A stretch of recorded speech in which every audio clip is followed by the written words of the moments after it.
For today's video ay nakabili tayo ng mga hub ng motor. Syempre nakilo natin to ng bakal kasi may kasama pa siyang bakal. Nice. Lugi naman tayo pag kinilaw natin siya ng alum. Kaya sabi ko kay customer, baklasin na lang.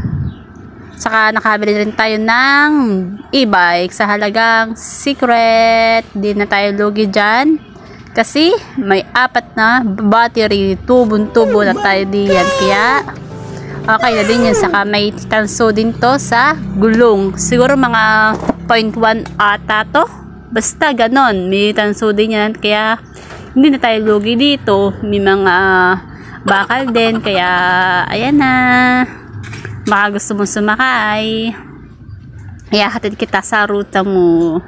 Kaso wala na, sira na din to, kaya lakad na lang tayo. Yan, sasako ko na uli. Kahirap lang ako sa buhay. Aalisin